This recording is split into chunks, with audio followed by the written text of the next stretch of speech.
Welcome to the Daily Insider here on VegasInsider.com. I am Kevin Rogers as we have hit week one of college football. Finally, after all this time, I know we had week 0 last week and a lot of the games felt like zeros watching them, a lot of blowouts, but should be an exciting start to week one with a couple of big games tonight. Boise State visiting UCF, also Ohio State and Minnesota. They meet up in the Big Ten. And a couple other Thursday matchups we'll look at, as well as some Friday matchups. And we bring on good friend of the show, good friends in the stream, good friends in the media, Brian Edwards, who is joining us. And Brian, I guess week one, it's finally here. Thank God, because last week's games just weren't very good. I went 2-0, so they were good by me at Illinois and Fresno State. But yeah, they weren't very enticing except for betting purposes.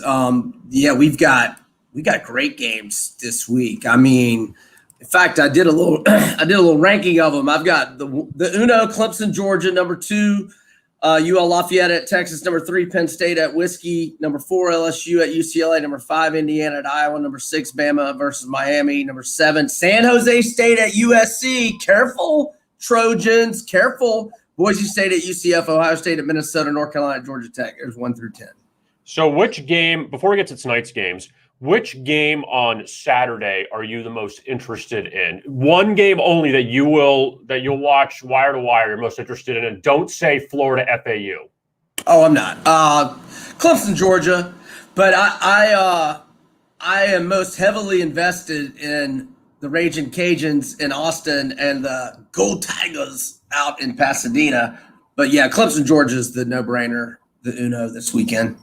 Let's take a look, Brian, at tonight's games. And let's begin with this is just such a fascinating matchup. UCF and Boise State. And you have Gus Malzahn now as the head coach of the Knights after Josh Heupel went to Tennessee. And Andy Avalos is the coach of Boise State, who took over for Brian Harsin, who's now at Auburn, who took over for Gus Malzahn. And you don't get Boise as an underdog that often.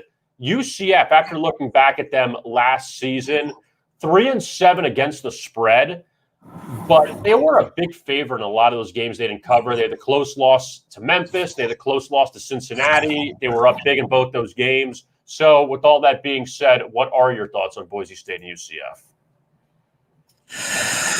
Oh, man, it's just a game for betting purposes that I just want to sit back and watch and maybe get involved at halftime or in game, particularly if one team were to jump out to a big lead over the other. I will say, UCF has had some personnel issues at the running back position, but Dylan Gabriel is obviously a terrific quarterback, 61-11 TDI-INT ratio through 2 seasons. But, Hank Bachmeier is really good as well. I mean, I don't put him on Gabriel's level, but Bachmeier is really good. Last year's season, he got kind of messed up with COVID, missed a couple games, and also had an injury. But going back to his true freshman year, as Seminole fans are very aware, he is fresh out of high school, true freshman, down 17 in the first half, Florida humidity, and he rallies the Broncos to a win. So, Boise's, I don't know that this year's team that it is that relevant. Well, the win at FSU 2 years ago is, but they've had a lot of success on the East Coast in season openers through the years. They won 56-20 at Troy in 2018. They went to UL Lafayette in 2016 and won 45-10, covering as double-digit favorites in both spots. They went to Virginia Tech and the Georgia Dome and Kellen Moore era and won outright against Va Tech when Beamer still had them going good. And they smashed Georgia in front of 70,000 plus Georgia fans in Atlanta. Now, granted, that's back about a decade, but the point being Boise State has come to the East Coast in season openers and thrived. Now, I don't know that I've ever – I shouldn't say ever. I don't think I've said this in 15 or 20 years. I'm kind of down on Boise State this year, and it might be an unfair thought process on my part, but you have the coaching change, and they just did not dominate the Mountain West like they normally do last year. But maybe I should be giving them a little bit of a mulligan with the fact that it was a COVID year, etc. But they lose by 14 to San Jose State. I can't ever remember them losing to San Jose State, period, in the last since Dan Hawkins was there, pre-Coach Pete. But anyhow, should be a good game. Don't really have a strong gambling opinion on it. We'll see what's going on with the new coaches on both ends. And at least staying on that point, Brian, you have one coach that's been around, was in the SEC for a long time, coached a national championship when they lost to Florida State in the Rose Bowl with Gus Malzahn. And obviously it was kind of an ugly exit there. He kind of felt like the divorce was going to happen. So now he goes down to a group of 5. I mean, we hate the term mid-major. We know how good UCF is, but they're still in the American. And then you look at Avalos, who played at Boise State, was at Oregon the last few years, and a young guy, and now he's taking over. So what do you think about just the coaches with Malzahn having the experience in the SEC, now going down to play a team on their level, in the group of 5, but also with Avalos in his first time as a head coach? I think UCF should be thrilled they got Gus. And I think it's a nice fit for him. I mean, he was just in a pressure-packed job where he was, seemingly on the hot seat in late September, like each of the last 4 years. And I'm sure it's just a breath of fresh air for him to not be in such a pressure cooker. And I don't know that the UCF fan base was that enamored with Heupel. Maybe they were. I feel like some UCF fans I know weren't. So I think that the UCF, I think it's a good marriage on both sides there. In terms of Avalos, like you said, he played at Boise. He was a part of their staff for many years, not here the last couple of years, but I'm pretty sure he was there under Peterson and Harsin for a little bit. But, he's a first-time head coach. We know a lot more about Gus. We know Gus can coach. We know that Auburn's fan base, Auburn's fan base cannot be made happy unless, during the Nick Saban dynastic era, they just can't be made happy. Even Gus beat him twice, in thrillers, and they're still not happy with him. But is that it on Gus? I was just no, I like Gus as a coach. I think he's a quality coach. He had a young quarterback making mistakes all the time, especially in road games with Bo Nix the last couple of years. But that's what young quarterbacks do. I'm not trying to trash Bo Nix, but yeah, that's about it. That's about all I got. Does he now have a better quarterback in your estimation with Dylan Gabriel? He's upgraded in quarterback by going to UCF? Oh, yeah. Dylan Gabriel's a lot better than Bo Nix, in my opinion. So at least that's a positive for him. Let's go to the Big Ten now. And Justin Fields no longer at Ohio State. He's with the Bears. He'll play eventually. We know that. And now you have, the quarterback change at Ohio State. You have a quarterback that's been there forever at Minnesota in Tanner Morgan. And, of course, you have row your boat with PJ Fleck. And we'll see how that works tonight, plus 14. Look, Minnesota a few years ago, Brian, they really busted out. But it's still been more, I guess, I hate using the term failure, but more of an underachievement so far from PJ Fleck in his tenure than achieving. But Ryan Day's been great. He really has, taking over there at Ohio State. But what are your thoughts on this with the Buckeyes and the Golden Gophers? I don't know whether I should give Fleck and Tanner Morgan a mulligan for last year because of the COVID season. Maybe we should. They had 2 losses by, 4 combined points. So, it easily could have been 5-2 instead of 3-4. Tanner Morgan was dynamite in 2019, and 7-5 TDI&T ratio last year, 39-13 TDI&T ratio previous to that in his 2 seasons, or 19 starts and 2 seasons ahead of that. But look, he's got a stud running back, probably the best running back in the Big Ten, in Muhammad Ibrahim, and first team All Big Ten last year, 1,076 yards, 15 touchdowns. Remember, that's only in 7 games. They bring back 9 starters on offense, 10 starters on defense. Phil Steele's national unit rankings have the Gophers number 11 on the O-line, number 19 at running backs, number 42 at quarterbacks. I think Tanner Morgan probably deserves a little better than that. They've added 7 transfers. They only lost 15 lettermen. They had the number 38 recruiting class in the country, 4 stars. They've got a stud transfer from Clemson at nose tackle and Niles Pinckney, who started 15 games, 13 and a half tackles for loss in his career at Clemson. I think they're going to hang around with Ohio State, but look, I have no idea on Ohio State's quarterback. I mean, I know that C.J. Stroud was, much hype, ballyhooed, highly touted, whatever you want to call it, coming out of high school, and Ryan Day has recruited terrifically. What I worry about with Ohio State, especially knowing that you've got a strong O-line for Minnesota and one of the best running backs in the country, is their defense. They lost 6 starters, and they had their worst scoring defense numbers in more than a decade last year. They gave up 25.8 points per game. So, and they lost their top 5 leading tacklers and 7 of their top 9 leading tacklers, and Trey Sermon, who was their featured running back last year. But I mean, I want to, just trust Ryan Day in his, in his 2 full seasons as head coach. They averaged 46.9 and 41 points per game. But I have a sneaking suspicion Minnesota hangs around tonight. I mean, I didn't play the Gophers. What do we have? Is it 14 or 13 and a half right now? It's still 14 right now. Yeah, if it were to go to 13 and a half, some spot, 13 and a half, 14. If it were to go to 14 and a half, I might put a little baby nibble on Minnesota, but it's nothing. I don't have a strong opinion on it.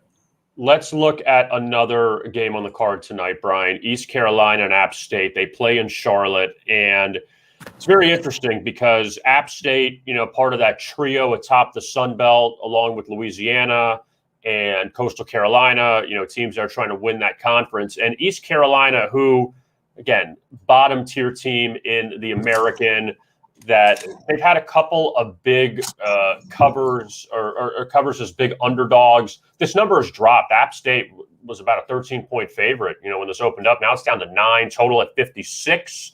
And you have more of a lean on the total tonight? Yeah, I like the over. This is the only one that I really like tonight. It's going to be good weather in Charlotte. East Carolina can score. Holton Ahlers, their quarterback, has a 51-22 career TDI&T ratio, 7,093 career passing yards, 1,060 career rushing yards, and 13 rushing touchdowns. But their defense is garbage. They gave up 35.4 points per game last year. So the total's 56 or even 50, 55 and a half at a few spots. I played it early in the week at 57 and a half. 7 of their 9 games had 59 or more combined points last year. Talking about ECU, they had 59, 64, 68, 72, 78, 79, and 90. And App State, you look at them, and they've got one of the best group of running backs in the country, ranked number 9 in the nation by Phil Steele in his national unit rankings. He ranks their receivers number 44. They've got all their receivers back, and they get Corey Sutton back. Although I know he was listed kind of iffy on the injury report early in the week. He's got 20 career starts, 1,374 yards last year. I think he was suspended last year rather than opting out. But anyway, he's back, but I know he's kind of been dealing with some injuries in camp. But Cameron Peoples last year, their running back, 1,124 rushing yards, 12 touchdowns, 6.7 yards per carry. Now their number 2 running back, Harrington, is out tonight. But their number 3 running back last year, Nate Noel, had 510 rushing yards, 3 touchdowns, 6.2 yards per carry average. So with ECU's abysmal defense, App State should be able to run the ball down their throat all night. Now, App State's got a really good defense. Phil Steele's national unit rankings have their secondary 14th in the country and their linebackers number 19. So I kind of worry App State, may DECU up, but I trust Allers. I mean, he finds a way to get points, dual threat QB, and they're good. I mean, ECU is good offensively. They average better than 30 points per game last year. And like I said, I think App State just gashes them with the run game, but I think we'll get the over 56 tonight. Now, one note here, Temple Rutgers postponed tonight due to flooding with now Tropical Storm Ida going through the Northeast, and just terrible how you saw any of the images in New York and New Jersey. So that game's rescheduled for Saturday. For those of you that have Temple Rutgers tonight, that game is off. So you'll have to probably re-bet that game coming up Saturday. It's going to be a new rotation number. I got one more game tonight I want your opinion on, Brian.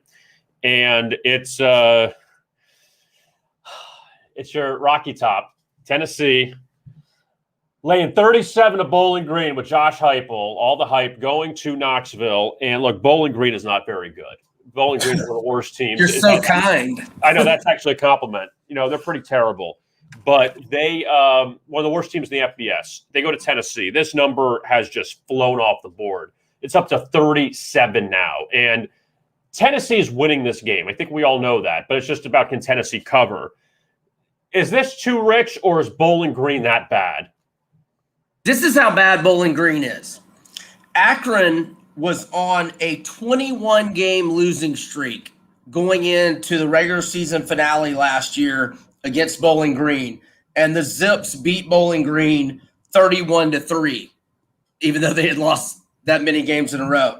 Bowling Green went 0-5 last year. They've lost 8 in a row. They gave up 45 points per game last year, only against MAC foes now. No Power 5 opponents. They only averaged 11.4 points per game, and they only bring back 3 starters on offense. And they only added 5 transfers in this year of the portal just being flooded with talent. Bowling Green is awful, but I think you might have missed the boat with Tennessee. You could have had this at 33 just like a week and a half, 2 weeks ago. I think it's Tennessee or pass. I looked at the first half line and thinking if it was 21 or fewer, I might play the Vols. But it was 22. And with the line movement, that was like yesterday, the day before. It's probably higher than that now because the line keeps moving up. But I haven't looked. But I think it's Tennessee or pass, but I'll pass. They're going with Joe Milton, the transfer from Michigan. I think Hendon Hooker's better than him. Hendon Hooker had a nice 2019 when Virginia Tech got hot there mid-season, and they covered like 5-ish in a row, and I was on them several times. But we'll see. The Vols got gutted by the portal. I mean, all their best players are at Oklahoma, and Henry Toto is at Bama. I mean, they're like top 7 players transferred, so that sucks for them. But Heupel will find a way to score points this year, and he'll certainly find a way to score points tonight. Now, let's go to tomorrow. You mentioned Virginia Tech, and they host North Carolina. And the Tar Heels, that's your guy, man. I know you got your guys every year. That's your guy, Sam Howell, and he's going to have a really good season. He's one of the favorites for the Heisman, but he lost a lot, though. His top 2 running backs are gone. His top 2 receivers are gone. The top linebacker's gone.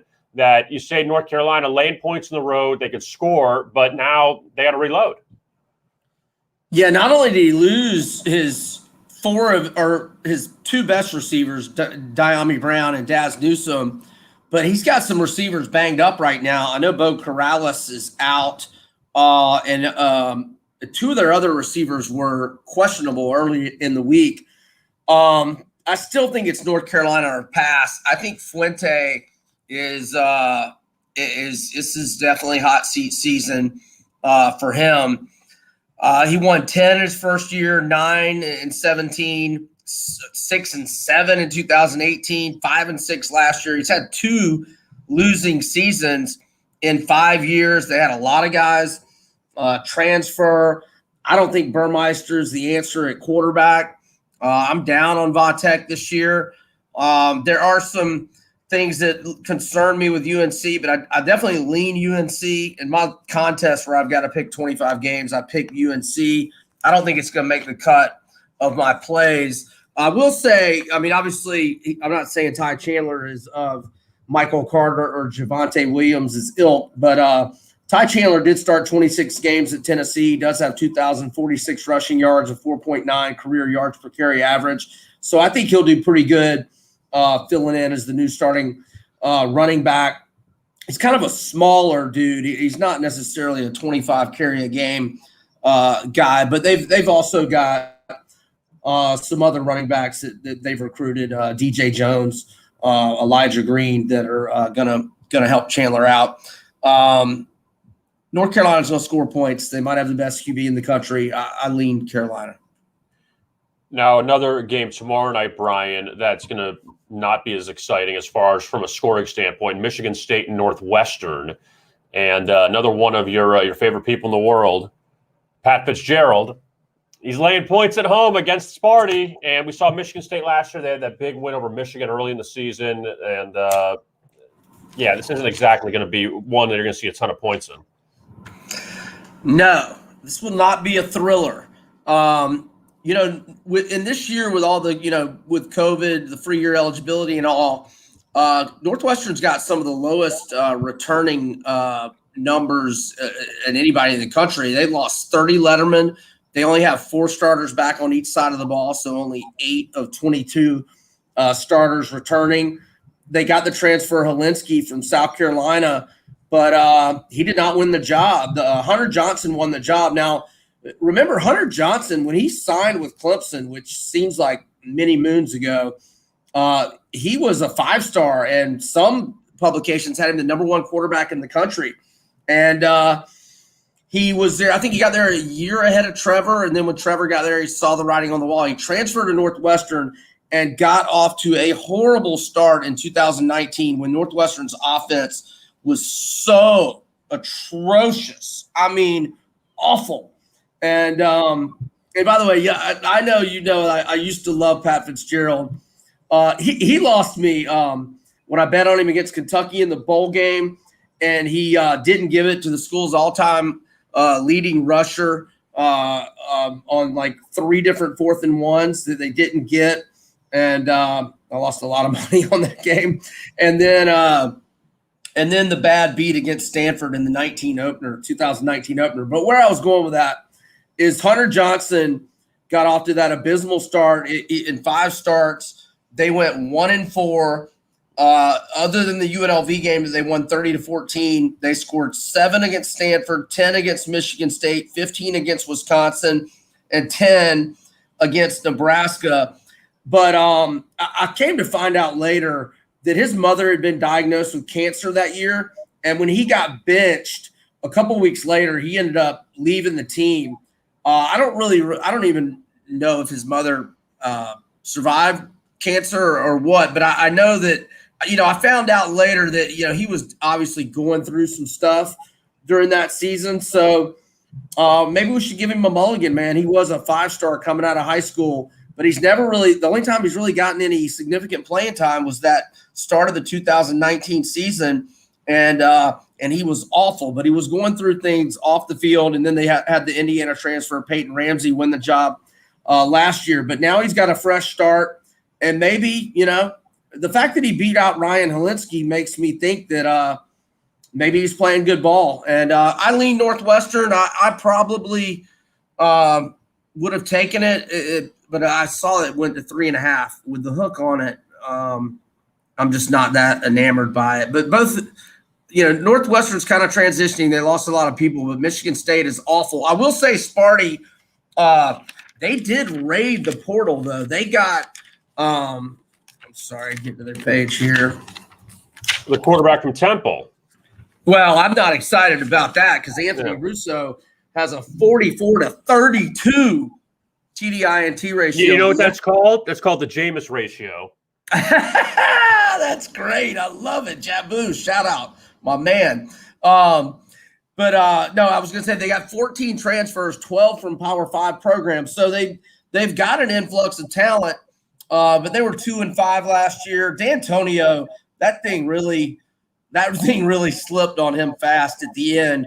And Mel Tucker's left to pick up the pieces. I lean Northwestern. I don't know if I'll play it, though.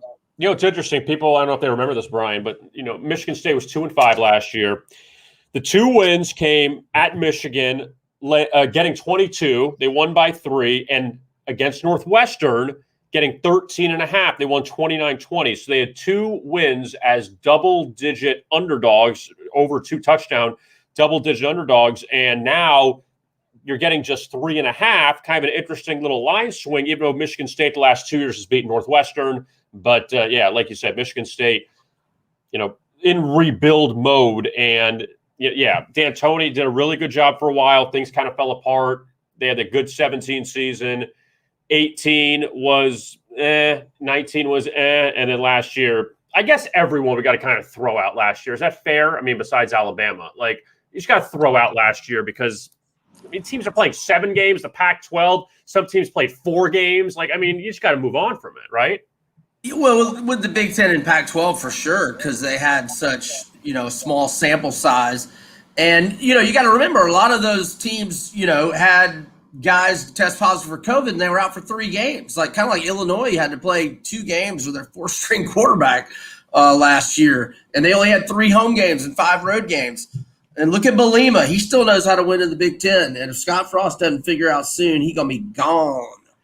Now, the last game I want to go over with you for Saturday is Stanford and Kansas State. They're playing in Arlington, and K-State was a pick'em in this game to open. Now they're up to 3 against Stanford, and K-State, I feel like they always find a way to beat Oklahoma every year. And they did that last year. They were 4-touchdown dogs. They lost the opener, then beat Oklahoma inexplicably. And Stanford is just kind of taking a step back the last few years. Maybe they don't have the quarterback play. That's kind of what it feels like. But what do you think about this game with K-State and Stanford playing down in Texas? So I used to love David Shaw. I mean, he was a great underdog, or he has been a great underdog coach through the years. And really, I mean, Harbaugh only got that thing going for like 2 years, and then he was gone. I mean, David Shaw has done at Stanford what nobody's ever done, and I had so much respect for him. But I'm really good friends with Caden Smith and his family. Caden's a Giants tight end, had that sweet touchdown catch against the Cowgirls in the exhibition game last weekend. So, I watched some Stanford games with Caden's parents. They lived down the street from me. And until I watched Stanford on a game-by-game basis, because I had a connection with somebody on the team, I didn't realize just how horrible their offensive play calling is. I mean, they love 2nd and 12, and they don't mind 3rd and 11 either. They are just so committed to the run at all costs, and you've seen it offensively the last couple of years. I mean, in 2019, they only averaged 21.7 points per game. In 2018, that was Caden's last year there. I mean, they had like 6 guys on offense that were preseason all-conference. Who's the little running back that I'm forgetting his name who got injury? I know exactly who you're talking about. I know exactly who you're talking about. Well, and Caden? No, the running back. Yeah, why am I forgetting? I know who you're talking about. Bryce Love, sorry. Yeah. Yeah, so they had, Bryce Love had that miserable year, and they had J.J. Arcega-Whiteside. They had Caden Smith. They had Bryce Love. They had Walker Little, who's with the Jags. I mean, they had just all these future NFL players, and they averaged 28.4 points per game. I mean, their offensive play calling is abysmal. But anyway, I like K-State, and then here's the reason why. Well, first off, K-State started 4-1 last year, and then they lost their last 5. But they had 3 losses by 7 combined points. And let's remember, they were 2-1 when their stud quarterback, Skylar Thompson, got hurt. And one of the wins was at Oklahoma. Skylar Thompson, in the first 3 games when they were 2-1, he had 4 touchdown passes without an interception. He had 3 rushing touchdowns. For his career, he has a 30-12 career TDI&T ratio, 5,021 career passing yards, 1,083 career rushing yards, 22 career rushing touchdowns, and he's back, and he's healthy. Oh, and I forgot to say, Stanford's got 3 starters out, and not only are they out this week, 2 starters in the secondary, Salim Turner-Muhammad and Jonathan McGill, they're out. Shaw said at the presser yesterday they're out for most of the season. They hope to get them back in November. And then Michael Wilson, who started 4 games, or he has 18 career starts. Last year, he had 19 catches, 261 yards, and 1 touchdown. But remember, that's only 6 games. He's out with an injury. It's probably isn't going to be back till mid to late October. So 3 starters out for Stanford. I like K-State's coach and quarterback better. I'm on the Wildcats.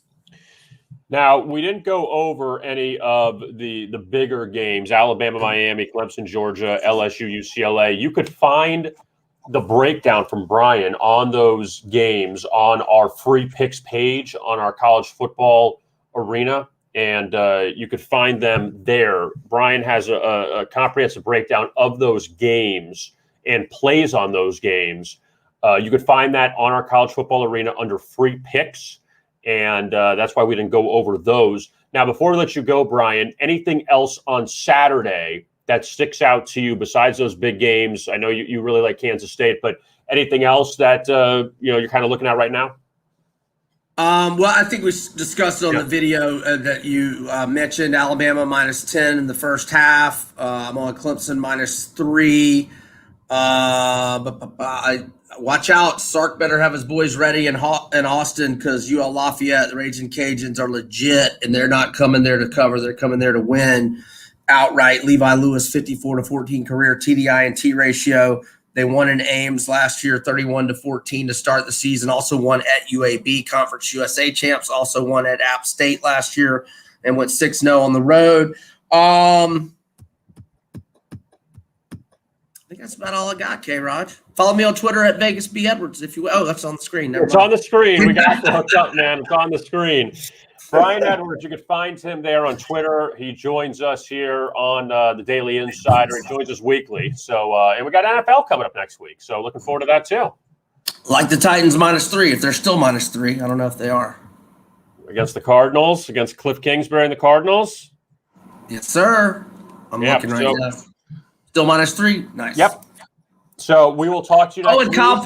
Kyle Pitts to win Rookie of the Year, 10-1, easy money. So the Falcons. This last thing, and then I'll let you go. So the Falcons are the anti-Ravens of the preseason. 1-15 now, the last 16. Did not know that, but don't care. Preseason, irrelevant. Unless you're betting Baltimore, then it's relevant. If I'm not mistaken, Brian, I'm just throwing this out here. Are the Falcons the only franchise in American professional sports where the owner and the head coach have the same first name? I think so. I mean, you don't find a lot of. They got Arthur Blank and Arthur Smith. You don't find a lot of that out there. So I just thought, I'm like, oh, well, maybe, you don't find a lot of guys like that out there. So Brian Edwards joining us here. Brian, we'll talk to you again coming up next week. Okay. All right, sounds good. Thanks for having me. All right, there's Brian Edwards, and he always has good information regarding college football and the NFL. We'll talk more NFL with him coming up next week. And let's go over some baseball before we exit, just to look at today's card. And it's not really that full of a card, but we're going to look at it anyway. And let's start with the makeup game in D.C. between the Phillies and the Nationals. That game's at 1:05 today. They were supposed to play last night, and they got rained out. Now, look, as long as the Nationals don't see the Phillies ever again, I think they'll be fine with it, because every time the Nationals take a lead over the Phillies, they somehow lose. And that was the case a few nights ago. And Philadelphia now, I believe it's up to 7 straight wins over Washington. And it is 7 straight wins and 6 straight in D.C., which, to me is kind of mind-boggling. Now, the last 7 matchups between Philadelphia and Washington have gone over the total. And today's total sits at 8 right now. I see 8.5. I think it's down to 8, but 8.5 at some places. Aaron Nola takes the mound for Philadelphia. He goes opposite Paola Espino, and Nola, who has not been incredibly sharp this season for Philadelphia, but the Phillies, look, they've won 5 straight, and hey, they beat Arizona 3 times and Washington twice. These are games you got to win if you're Philadelphia. You can't just fall apart, especially when the Braves have gone out west got swept by the Dodgers. Now they play Colorado coming up. And Atlanta's had, not the easiest stretch at all. So Philadelphia, if they want any shot of winning the NL East, these are games they have to win. And the Phillies this weekend, they play the Marlins down in Miami. So again, more winnable games for them. So Aaron Nola goes. Aaron Nola does not have a personal victory since July 25th against the Braves. That's how long ago it goes that he has not had a win. But the Phillies did win his last start against the Diamondbacks. He's allowed 2 earned runs each of his last 2 starts. And the Phillies have just owned the Nationals, and Washington, we know they're kind of cooked at this point. The Brewers and the Giants, they finish off their series in San Francisco. And the Brewers have won the first 3 of this series. I'm not going to say surprisingly because it's not. Well, the first 2, Milwaukee had the major pitching advantage with Corbin Burns and Brandon Woodruff going, won both those games. Brett Anderson went last night, and he got drilled in the left shoulder on a line drive hit by Giant shortstop Brandon Crawford. And Anderson exited the game. So Milwaukee went with a bullpen game. They had no choice. But Milwaukee did enough. They're up 2-0. San Francisco tied it at 2. Then the Brewers got the go-ahead run and then got 2 in the ninth to put it away to win 5-2. And San Francisco, their last 4 games, they've scored a combined 5 runs. So they're not exactly doing much from an offensive standpoint. And Kevin Gausman, I mentioned it yesterday, that's now 5 straight home starts. He's lasted less than 5 innings, as he went just 5 last night. And today, the Giants go with the guy that you wouldn't have thought was going to be their best pitcher right now, but it's Logan Webb. He's 8-3, 2.65 ERA, and Webb right now, 9 consecutive unders that he is riding. And the Giants, 4-0 his last 4 starts.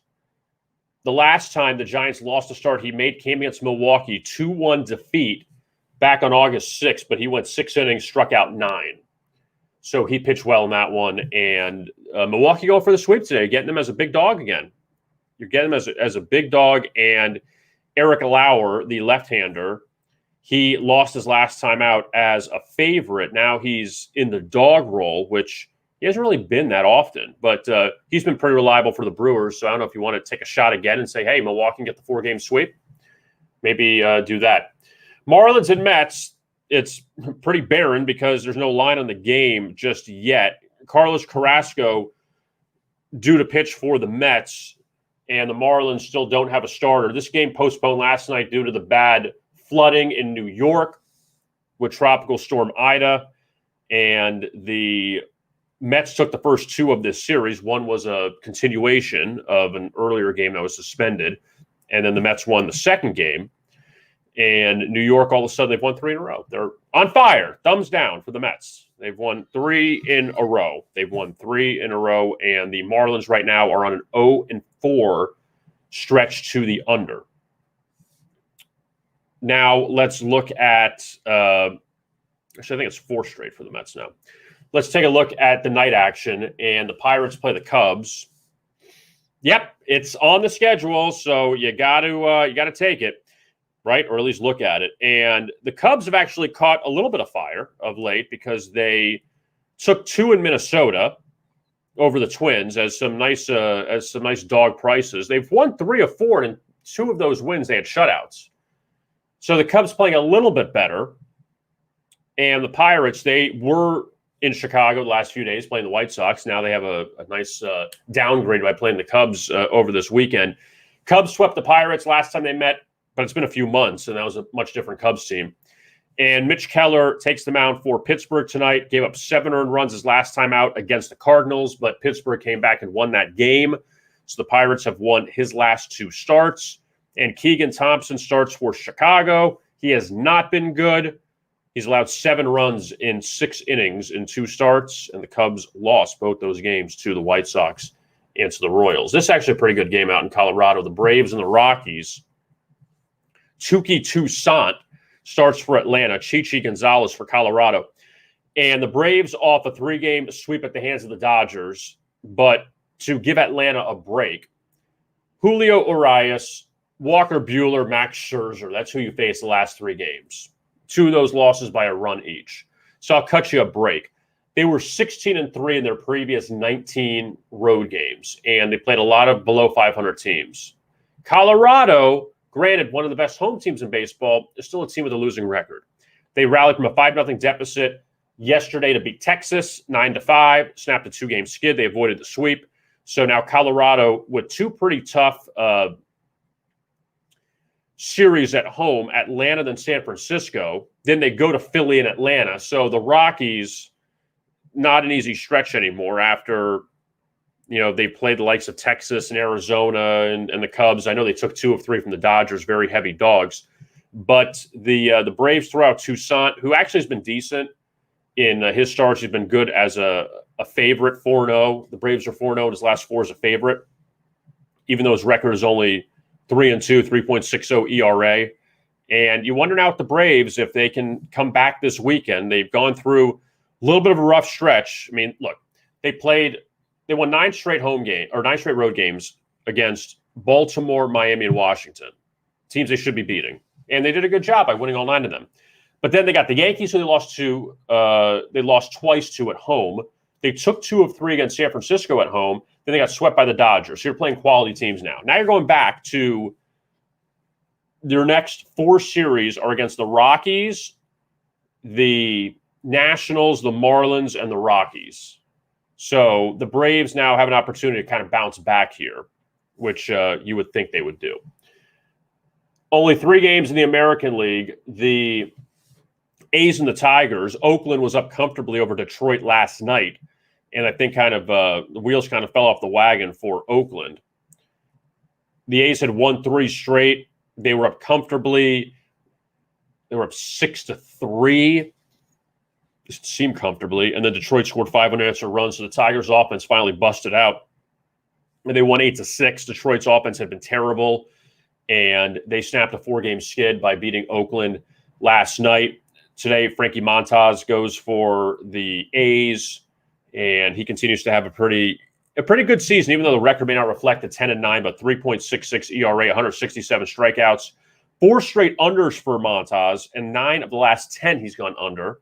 And he's coming off back-to-back scoreless efforts, 7 innings each against the Giants and Yankees. So now he's a heavy favorite against Matt Manning, who did pick up it was no decision his last time out, but probably his best start in the majors. 6 innings, 1 earned run against the Blue Jays, and a 2-1 victory at home, plus 150. But Oakland, a very heavy favorite today. The Red Sox finally beat the Rays, so congratulations to them. And Chris Sale pitched well, and that's what the Red Sox needed last night. And Boston scored late. They beat Tampa Bay. They ended their losing streak against the Rays. They snapped a 3-game skid. They also ended Tampa Bay's 9-game winning streak. And now the Red Sox will send another left-hander out tonight, Eduardo Rodriguez, who got bailed out in his last start against Cleveland. It was down 3-1. Red Sox got 3 late runs to win 4-3. He got the win, though. I mean, 7 innings, 3 earned runs, but Boston was going to lose that game until they finally got some late runs. Now, the Red Sox are 0-3 in his last 3 starts off of a win that Rodriguez had his last start. So that's not good. And last time he faced Tampa Bay at home, he was a favorite, 5 1/3, 2 earned runs, 8 strikeouts, 8-4 loss back on August 10th. Now you're getting him as a sizable underdog tonight. And he goes against Shane McClanahan, 9-4, 3.59 ERA. Feels like no matter who Tampa Bay throws out, they're all winning pitchers. But the Rays are 5-0 his last 5 starts. Beat Boston back on August 1st, 3-2, 6 innings, 7 strikeouts, and earned run. That one is a tough game to handicap. The final game we'll look at, Cleveland and Kansas City. Indians have taken the first 2 of this series, and now they wrap it up at Kauffman Stadium.